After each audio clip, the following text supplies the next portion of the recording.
Kecia, Hi. I'm so excited. We're in your home today, We are. in a magical part of Boston known as Roxbury. And Ernie and Bert came. Yes. Do you want to? Yeah, sure.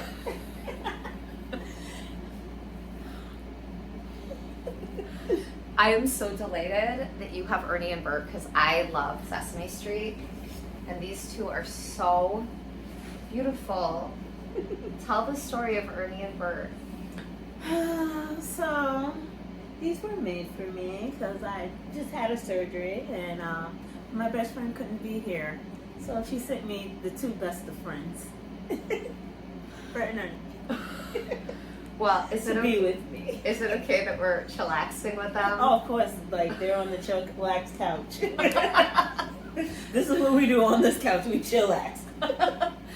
This is such a beautiful room, and it feels so cozy and also joyful. You've got pictures of friends and family around the room, and you, Kecia, are a person who exudes both joy and a chillaxing vibe that I aspire to learn from. I'm glad to rub off on anybody, okay? Yeah. Now, what's really astonishing about this is that you drive buses for a living in Boston. Yes. You must be truly magical that you managed to be chillaxed, cool, and you're driving for the MBTA. Tell me, oh Lord, how is it that you are the way you are? I mean, one day at a time. Try to put your best foot forward. Think happy thoughts. Think happy thoughts. Okay. Okay, what is one of your favorite happy thoughts? Going to ride my motorcycle. Entering the gym. Go to yoga class. Yeah? I love it. Okay, cool. Highlight. Okay. So, Highlight of the week. yeah, well, you're right down the street from the gym that we both go to, Yes. One More Rep. Yep. And that's where we met. And I remember meeting you pretty early in my time going there. Mm-hmm. It took me a while to know your name. But also, I remember just being delighted by the sense of, you show up as someone who's pretty fully present. You're there, and you're happy, most of the time, and you're real. Which is not true of a lot of people on the planet. So that's my happy place. Rep 1 is my happy place. You guys are my community. There's a lot of beautiful souls in there. There are. I could be having the worst day and I go in there and it's just it's not happening. It's not happening. It's my escape. See? And that's something that I think is true for a lot of people. I hope that most people have their place. And for a lot of us, it's the gym. You show up, if you're sweaty, you're supposed to be. If you look confused, maybe you're just confused about how many reps you're going to do. How many reps you're going to do, what machine you want to use, Yeah. And One More Rep is a really special place, which we could talk about more. I'm going to, at some point, Michelle and or Jose are going to be on the podcast for a full conversation. Get them in here. Can we use your home? Sure. Can they too sit with Ernie? Yes, they can. Oh my God, that might actually get them here. Okay, this is good. They'll be excited, maybe. They're busy people. We all have full lives. Yes, we do. I tend to avoid the word busy because some people use it I'm so busy.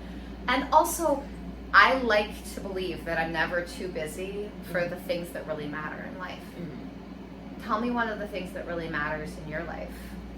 I talked about them earlier. My God, beloveds, I love them. Of course, my brothers, my father, my best friends, they matter to me. These are your people. Those are my people. I love it. And it sounds like you treat them well. You told me all about... I try, You have movie nights here. I do. That involves candy and lickable walls. Listen. The imaginer is your brain. You can do anything, okay? It's true. Well, it's clear you have a powerful imagination. Yes, I do. One of my themes for the summer Uh-huh. is, on the podcast, is reality check. Mm-hmm. What are the things that we wish we had learned in school, but life has taught us instead? Like, what is something you wish you learned in school? There's a lot of things. There's a lot of things. Yeah, okay.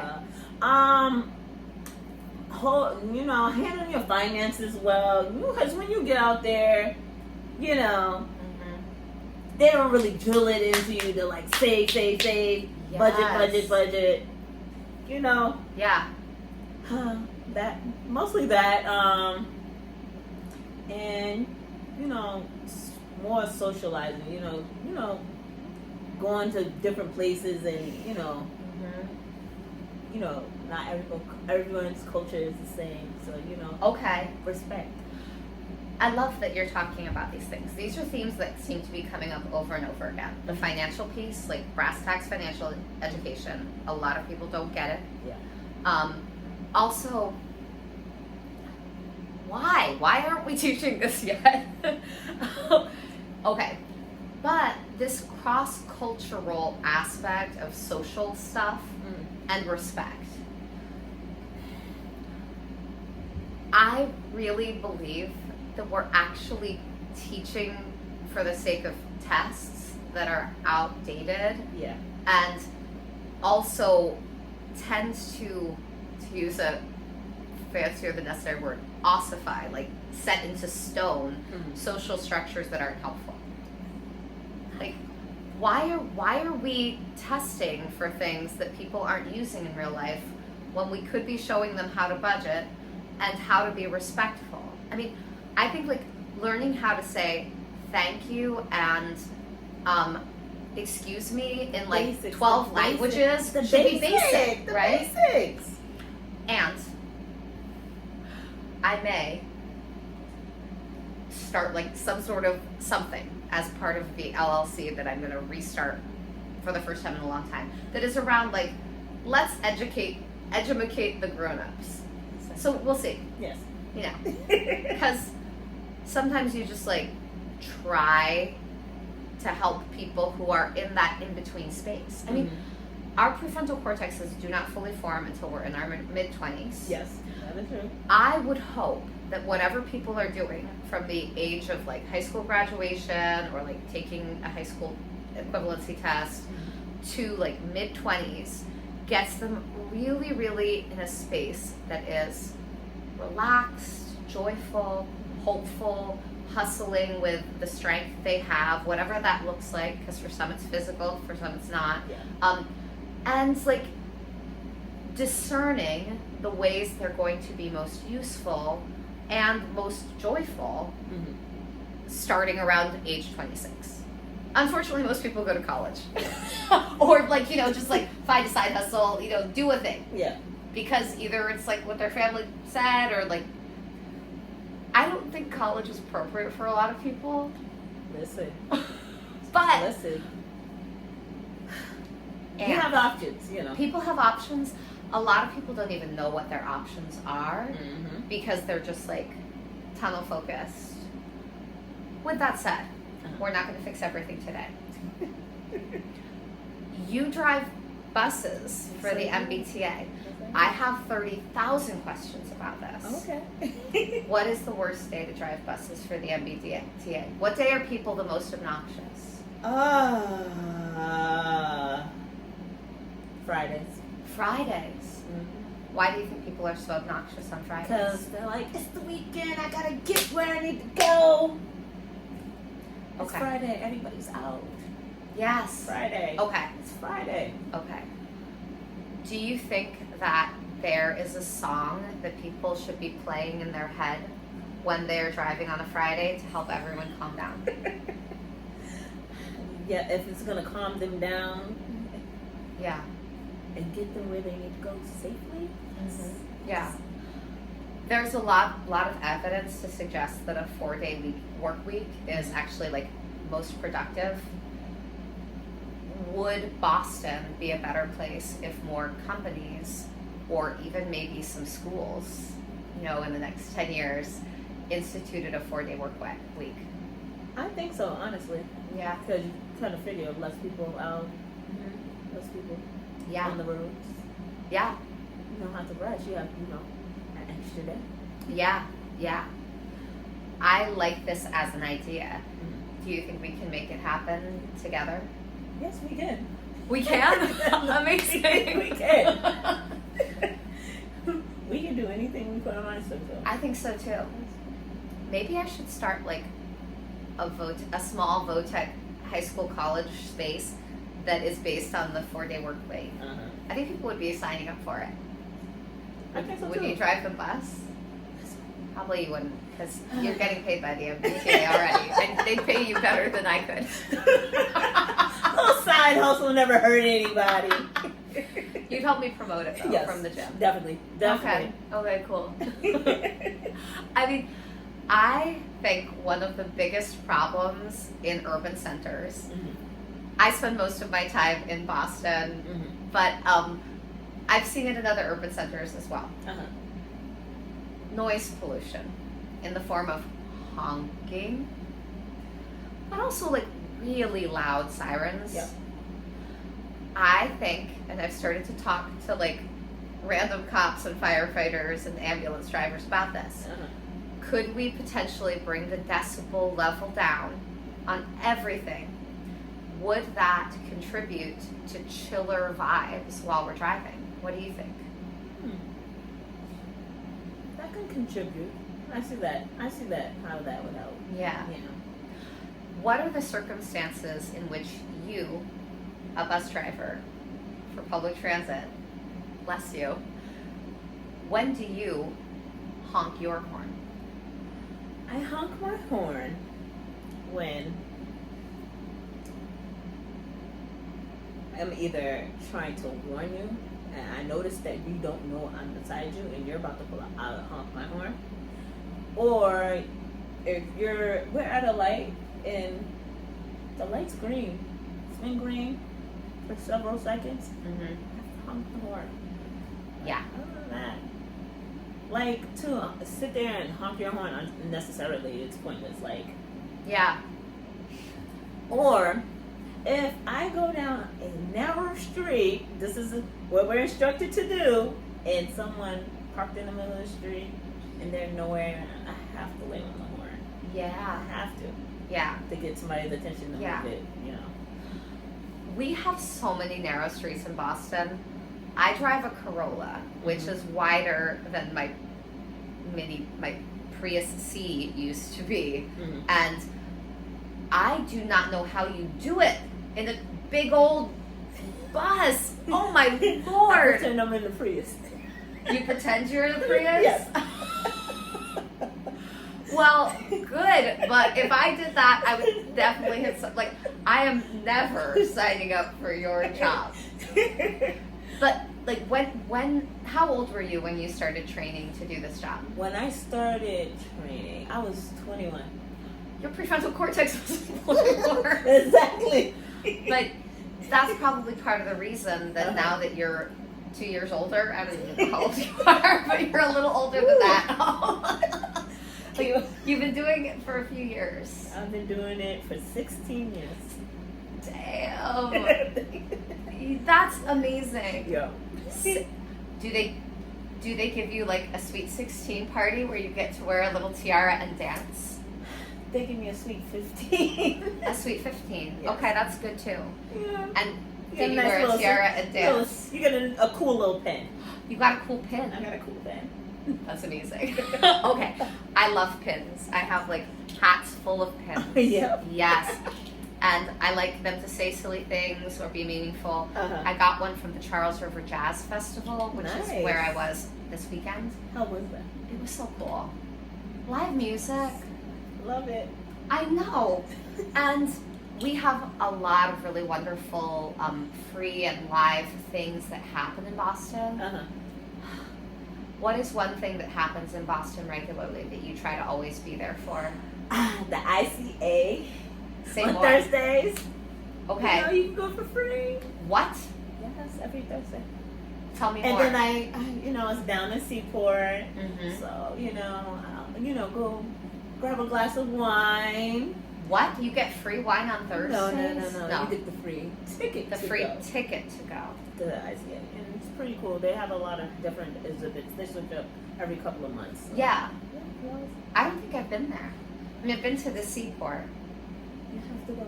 Can I go with you sometime? Yes, you can. Awesome. I'm so excited. Yes, you can. Will Ernie and Bert come? We can bring them. We could. That's amazing. Now, we might, we'll talk more about this later. Okay. I think this is going to be amazing, and people will give us looks, which I love. I love it. Now, when you are driving a bus, Mhm. which you've done for 16 years, what is one of the most memorable experiences that you've had? My first day.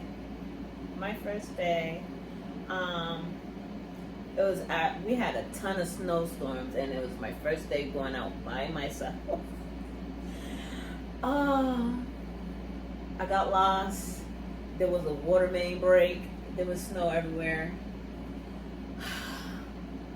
And I was just like, I can't believe I quit my other job to do this. What was your other job? I used to do security. I used to work Oh. at TD. Oh, okay. Yeah. Yeah. And I'm thinking this, and I make it back.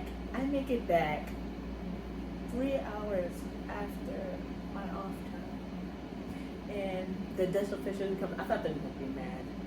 And he's like, congratulations. You're getting paid 3 hours of delay time. Good job. Yeah, I'll see you tomorrow. What? So that actually worked out for you. It worked out for me. And then, I just kept going back. Just going back. And here I am 16 years later. That's awesome. We need kind, attentive, safe humans to be driving us places still. Mm-hmm. Do you think AI will steal your job from you someday? No time soon. No time soon. Have you seen how many stories that's been on the news, huh? I haven't been paying attention to the news because of the rage it incites in me. But I think it's not just about the problems that happen when the AI is put in charge of moving us around. Mm-hmm. It's also that people respond well to another human body Mm-hmm. in all its beautiful imperfection, being like, I got this. The people who are on the routes you are usually driving are accustomed to you. Mm-hmm. When you go on vacation, Oh, they know. I imagine that when you come back, they're like, thank heaven you're Yeah. back. That substitute. Oh my God, no. Is that I hear the true? stories all the time. Yes. Yes. Yeah. I mean, you have Baby Yoda there across the room, and people love Baby Yoda and original Yoda. Uh-huh. But people love you, Kecia. Nobody's gonna fall in love with some magical AI bot, even if they make it look like everybody's favorite Sesame Street character. No! They want a human Uh-huh. who's chill, funny, and cool, and no one's programmed actual humanity into AI drivers yet. Not yet. No. Also, I don't have a problem with specific vehicles, but I notice the ones that are running with more AI assistance, Mm. I don't tend to like all of the choices they make. Even if they're made for everybody's safety, Mm. they just seem like rude maneuvers fairly regularly, according to the unwritten but real code of driving in Boston. Mm. What do you think is one of the things that characterizes the masshole attributes of driving in Boston as an urban center?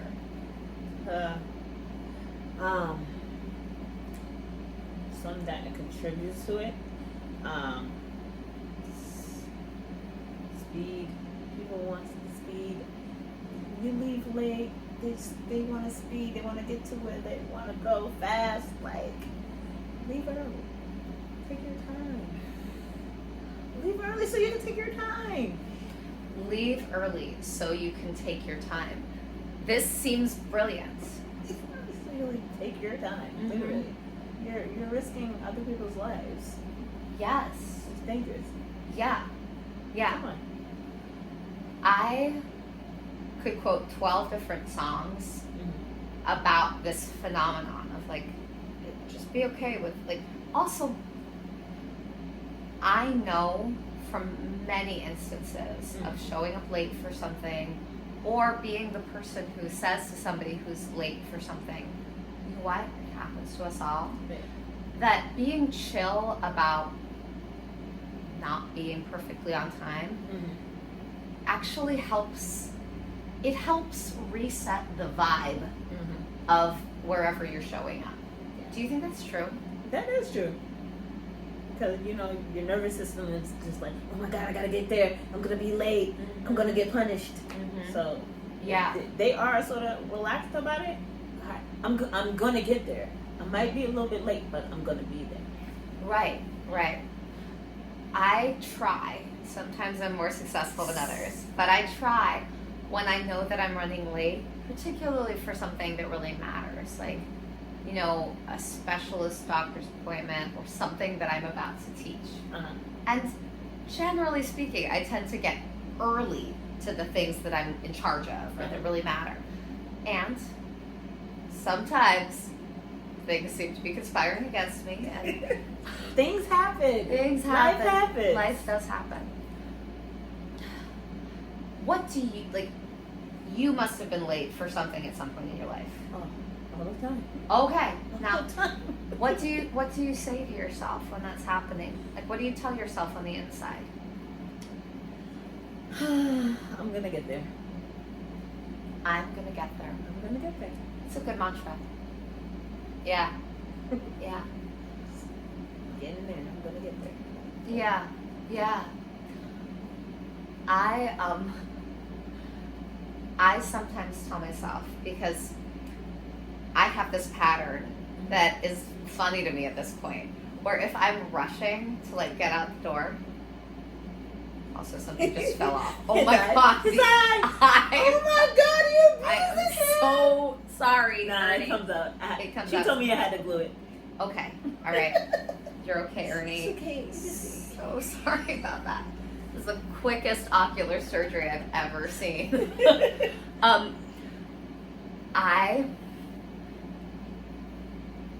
often, if I'm like extra hurried, I will like hurt myself, like drop things, like bang myself, like You're supposed to get there in one piece. exactly. So something that I say to myself is a mantra that I got from a dude who teaches how to read very quickly on the internet, Jim Quick. Yeah. He's cool. We don't have to get into that right now. But I think he got it from a martial arts master. And the line is this: slow is smooth, and smooth is fast. Which I like. So I will start saying that to myself in my mind when I can feel the little upsurge of adrenaline, heart racing a little faster. Yeah. Because, like, today I was late to this. And I also will tell myself things like, Kecia's chill, and if you, Hannah, are late to meet with Kecia at her own home, Not a problem. she's at her own home. She's Where not I like, wanna be. she's not crying, like, why is Hannah late? She's at her own home, relaxing. Yep. So you being late is just you being later than expected. Maybe you're actually getting there at the perfect time, and you can chill yourself on the way, you know? So I have to like talk to myself through my own tendency to like, but I was expected. I think I'm always like dancing with expectation, you know? Yeah. Do you dance with expectation? Yes, I do. What does that dance look like? Oh my God, it's wild. It's wild. Yeah? It's erratic. It's an erratic dance. Is it kind of like a kizomba? Is it more of like a modern dance where there's like some occasional like Yep. like falling on the floor? Dramatic. What is the song that's playing as you do this erratic dance with expectation? Oh, you know the Champions tequila? Yes! Tequila. Tequila. I want to choreograph this with you someday. Can this happen? Oh, come on. It can? Yes. Yes! Okay. Will Ernie and Bert be there? Listen, two of the best buddies. Why not? They gotta be there. Will it happen at the ICA? Oh, we can. It can. We can. Could we like bring my tiny little Bose stereo speaker thing and like we'll just like play it quietly We'll do it in the lobby. in the lobby and see if others join? Pretty much. Yes. Okay. We don't even need a tequila to do that. I think both of us have the confidence that we Or can we can pull bring it it off. out to the patio. The patio. Okay. Cool. I can't wait to put this on the calendar. This is happening. I'm pumped. All right. Now we've had a lot of little threads of conversation. Mm-hmm. One thing that's true is that a lot of people get into accidents when they're driving. Even like bus drivers sometimes get into accidents. Has anything accidental ever happened in your 16 years, knock on wood? Yeah. Yeah. Yeah. Yeah. It happens. Yeah. I'm human. Yeah. People are human.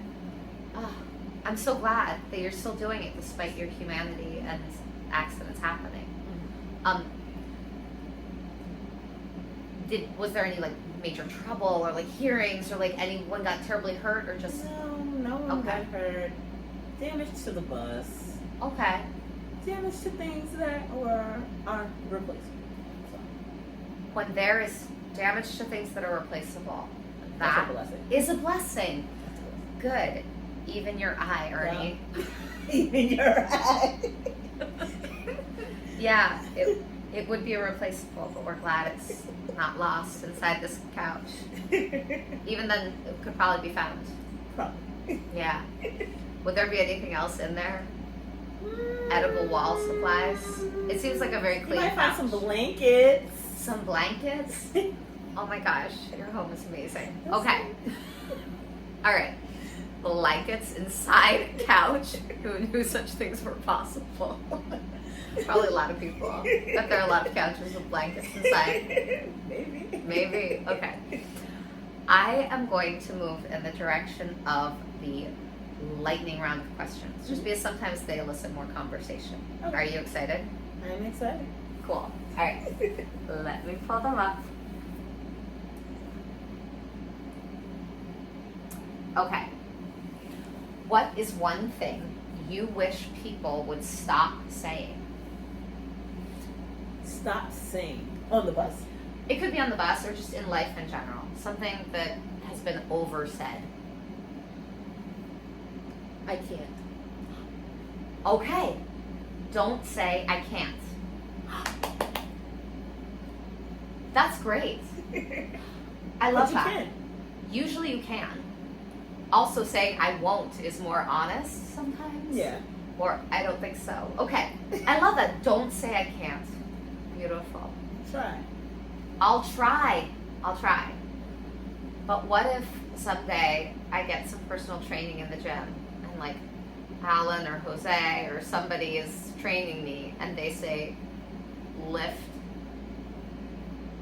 800 pounds. Can I say I can't to them?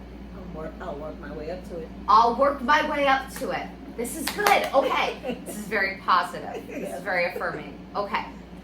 Just I'll don't count work- yourself out. I'll work my way up to it. I mean, practice. Sometimes I like to look at myself in the mirror. Do you remember? Like SNL and like different positive? Like I don't think Guy Smiley. Somebody used to say, "I'm good enough. I'm smart enough, and gosh darn it, people like me." Affirmation. Affirmations. I'll work my way up to it. There you go. Yep. Yeah. Okay. What is one thing you wish more people would automate?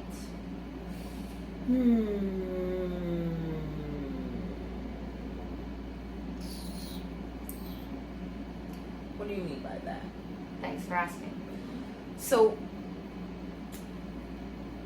people can read into this question a few ways, but the key word I think is make automatic. Like, to automate something is just make it something that automatically happens. For Being kind to each other. Like, being kind to each other. Okay.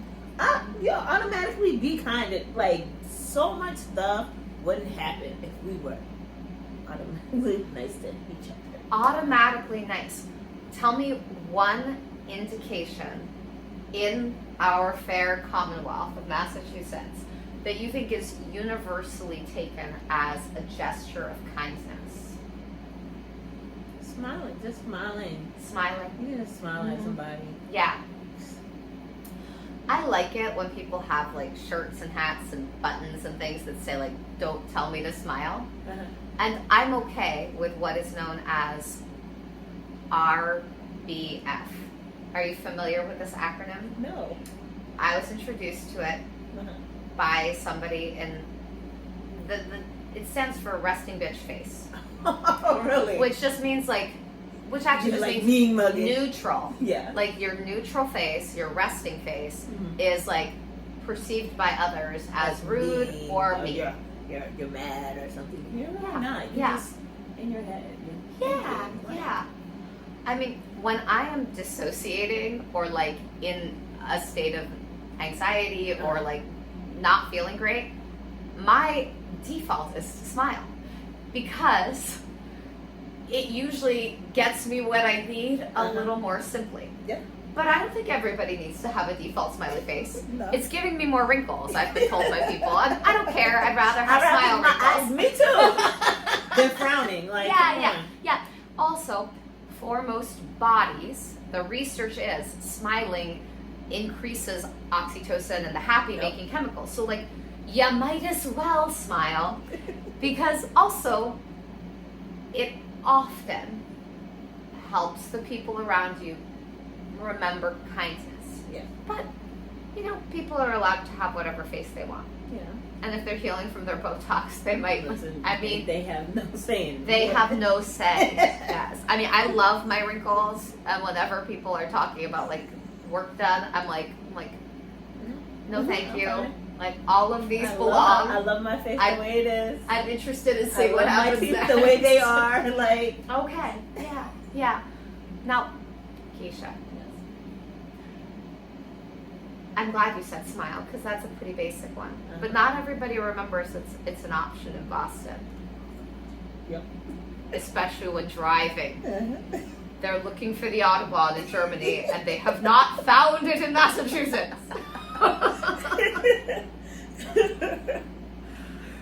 Name a person or an experience that pretty regularly fills you with delight. A person that fills me with delight.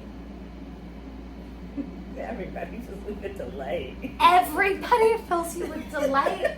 Kecia, I want to live inside of your body for 2 days. That's so wonderful.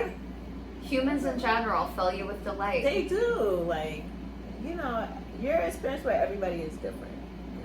It's true. Yeah.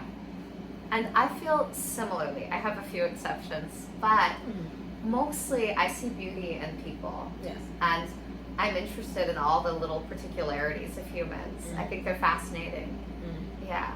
Especially when I be on my bus, a bunch of different people, different cultures, and you actually hear people just having genuine conversations, just genuinely just being nice. So Yeah. when I see stuff like that, it fills me with delight. Yes.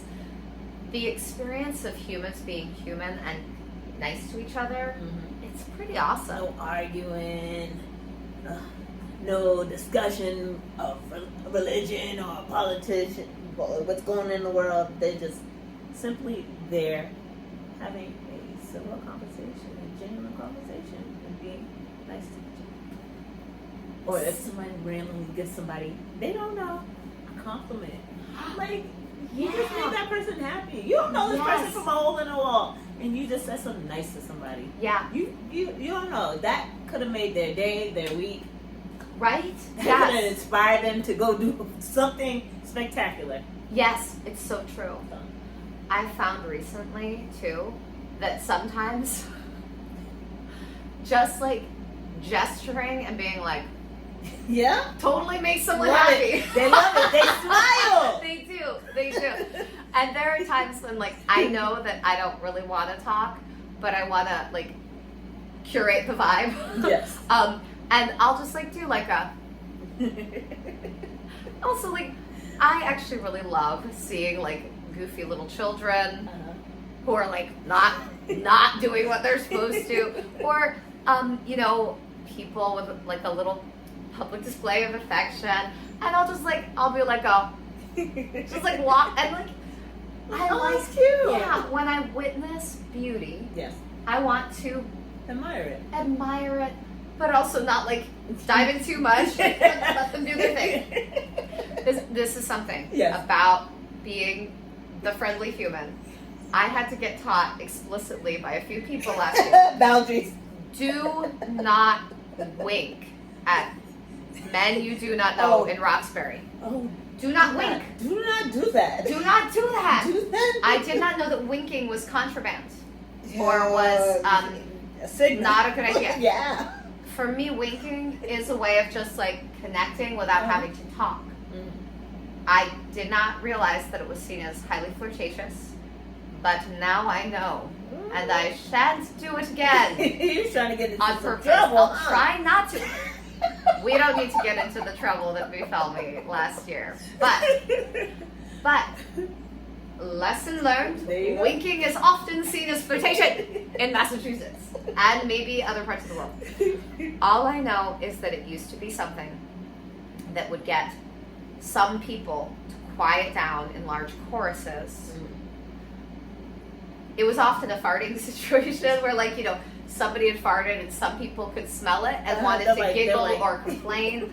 And I would be like, okay, no, we have to keep rehearsing over here. And the wink was like a way of quieting things or, like, acknowledging things but not getting into it. It is seen as flirtation. Be careful with your winking. Unless you want to wink at them. Unless you want to wink. We might wink when we're doing our tequila dance with Bernie and Ert. I just said Bernie and Ert. Bernie and Bert. Yes. Yeah. Okay, moving right along. If you were a song, what song would you be? Huh. I don't know. What song would I be?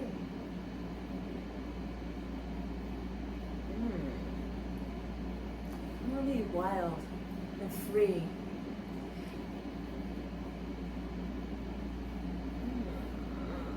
No songs coming to mind. That's wonderful. Maybe we'll write you a song at some point. I would love that. Because I love to write songs. Okay. We'll work on it. We have a goal. A song that expresses the wild and free essence that you are. Happiness. You know, joy, throw some joy in there. Joy, happiness, wild freedom. Okay. Yes. Side note, what is one instrument that would definitely be played in this song? Okay. Let's go with the trombone. A trombone! Oh, that's awesome. We're going to have to find a trombonist because I don't play trombone. But we're going to figure this out. Everybody loves a saxophone, you know, the violin. Totally. Let's You trombone. want a trombone. Trombone. I'll see what we can do. Okay. This is maybe not a 5-minute goal, but like a 3-month goal. Okay. We'll see what we can do. Okay. Also, now that we have that determined, what is your favorite poem? I don't have a favorite poem. You don't have a favorite poem? Well, this is exciting. I might have to give you a bunch of books of poetry, one at a time, and see if we can find a favorite for you. I love that. Won't that be fun? Oh, of course it would be. Oh, cool. I have nothing but time when I'm on the bus, so I will read them. Oh, awesome. Good. I'm going to get something out of my car before I leave today. I love it. This is so exciting. All right. Who is one of your most important teachers?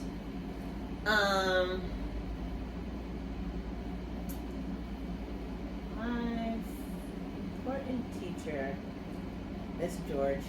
Miss George. Tell me about Miss George.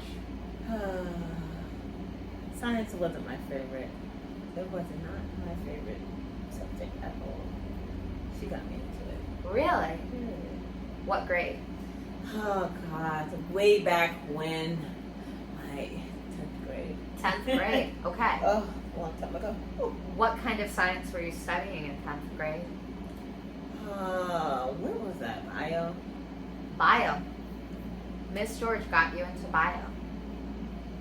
What was it about Miss George that finally made science come to life for you? The way she would break things down. Yeah. Actually, take her time. Everybody want to rush, and you know, she took her time and like really like broke things down for me. So, Yeah. you know, now then it all started to make sense. I'm like, all right, this ain't that boring, I guess. Okay. I guess. What is one thing that you remember about biology very specifically? Is there anything specific? So long ago. Oh, I know. Just like class. She kept everything interesting. Like, Yeah. Yeah. See, this is what I love about asking people about education, because I started my career in education. Mm. I will, without question, always be in education, even when I'm not like teaching full time in a space. Mm. And you and I know, you know that I'm a yoga teacher who can like over explain everything in yoga. And I'm getting back and getting my chops back to do it more efficiently. But I get very into the art of teaching specifically. And what I find, people remember their teachers, and people remember the way they felt, what it was like to be there. Yeah. Generally speaking, the specific details of what they were learning, No. they don't Not so teach. much. Right. Because you don't need to often. Like, as somebody who is skillfully getting people from one place to another, you don't need to know everything about some frog you dissected or chose not to and drew pictures of instead. Like, you have other things that your brain has prioritized. But it was the way Miss George took her time and cultivated an atmosphere where you felt like you could learn and it came to life, that's what stuck with you. The feeling of that teacher. That's important. It is. That's what sticks with the people who are on your bus about you. The feeling of you.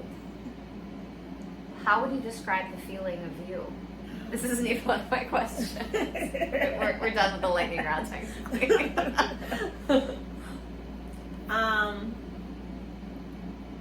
feeling of me, like, I like to spread positivity. So, like, when you get on my bus, I'll smile at you. I'm like, hi, good morning. How are you? Like, just, give you kindness. If you need help, I'll try my best to my ability. I'm human. I don't know everything, but I will try my best to answer your question. And if I can't answer your question, I'm going to point you in the direction where you can get your question answered. So yeah, that's so kind. This is one of the things that I actually love about public transit, and probably after we finish the episode, I'll ask more about which routes you drive, because I'm like, now I have to go check it out at some point. Right. And I am grateful that I have a car, partly because of the injuries that I've experienced, and because like moving things around and getting to drive other people places sometimes, that feels good. Yeah. But it's expensive and annoying.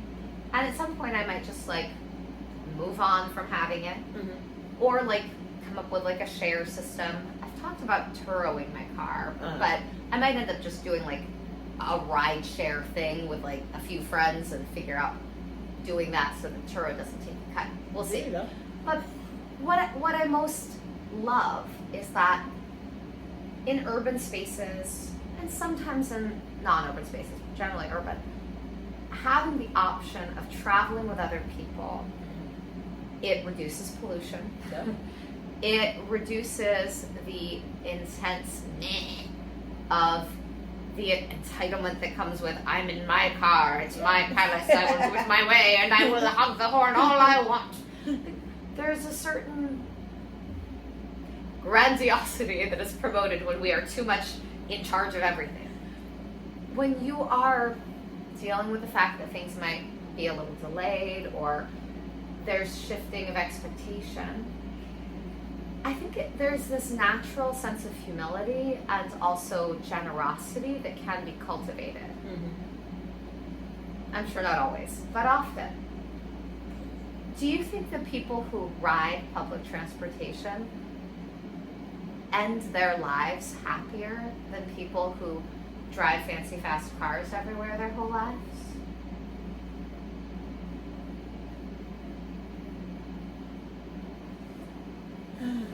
That's a good question.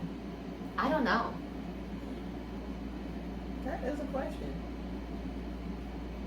That's a question, you gotta ask that particular person. Like, are you dying with your heart full? Are you dying with your heart half empty? Like, Right. Well, or empty? yeah. I mean, and that's a great question. On the other side of COVID, which it's not over, and it, will always be around, as far as we can tell, unless these guys magic it away, which only Sesame Street can do. We're always, as a species, going to have things that are contagious. I'd love to see kindness be more contagious, which is why I keep smiling even when I'm anxious. Please. Yeah. And I do think that a lot of my friends who are in education spaces are concerned about like developmental things that were missed because of COVID. Yeah. And social skills are one of the biggest things, Definitely. So we definitely have, and like, don't tell parents to be anxious about more than parents already are, like, and caregivers in general, because it's hard enough, like, raising little humans up into adulthood without telling them, now be extra afraid. No, don't do that. Like, hopefully everyone together helps bridge the gaps.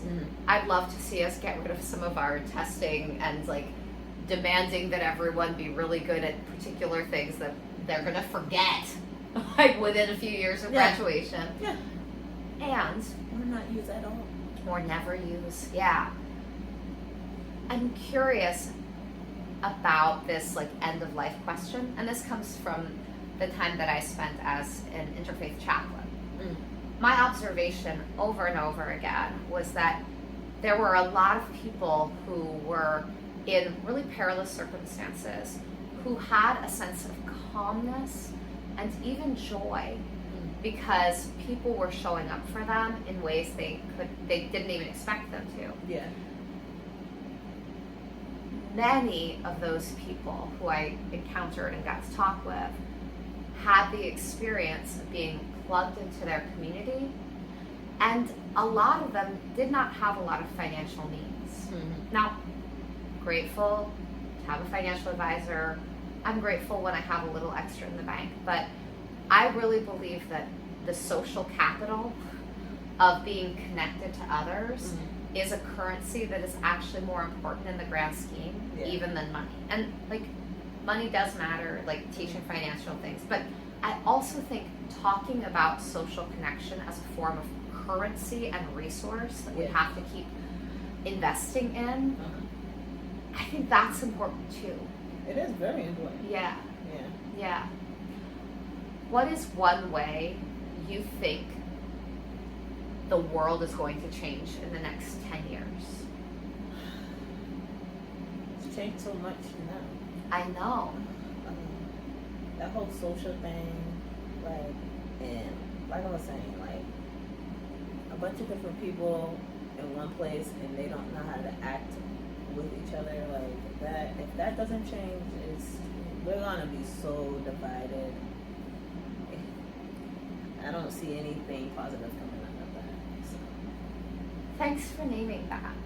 I mean, part of the reason that I don't pay attention to the news right now is because turn it on. It doesn't play on my TV. Okay, it is designed to make us fearful. Now, that does not mean we can like totally ignore what's happening. Like, I believe in voting. I believe in doing my part in the ways that I can, and I know that I'm very sensitive. So like, taking in the news when I'm rehabilitating my body and like healing from some intense stuff that I've been through. Yeah. I'm not going to be listening to the news. I will hear things and take things from certain articles that I read and from certain people that I trust.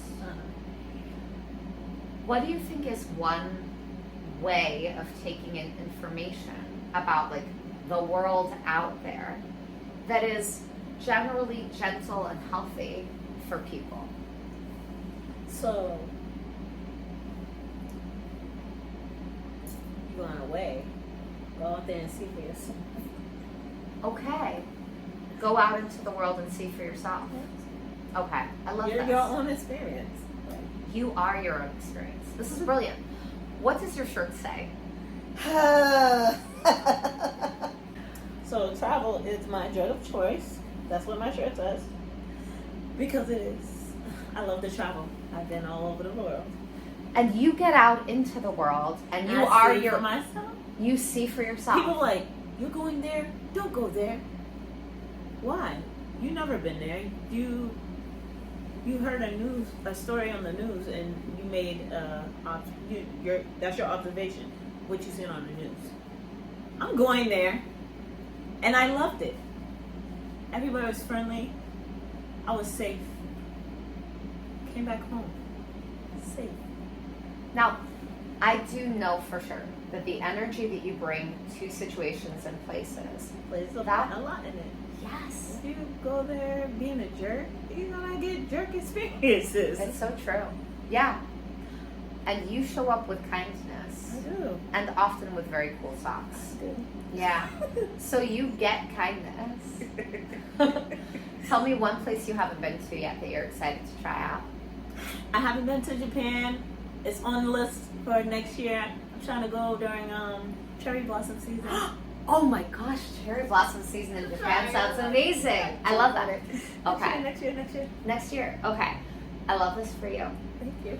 I am so grateful that you took the time to be on Monday Morning News. I'm so grateful you had me. And I'm excited to like create a song about you. And With the trumpet. No, I said trombone. trombone. With the trombone. We might be able to get a trumpet as well. Yeah. We'll talk more about this song. It'll be in workshop for a little while, but Okay. I don't think it'll be that hard to write. I'm very Yeah. patient. Yeah. And now we both will keep our eye out for somebody who plays the trombone who we like their vibe. Because it can't just Vibe be is everything. vibe is everything. It's true. Okay. Oh no, I fell out again. Ernie, we will find it. Bert, all is well. It's okay. And here it is. Up. There we go. We're back. Yet another surgery. There we go. And 2 surgeries. keep calm and Kecia on. Yes. Yes.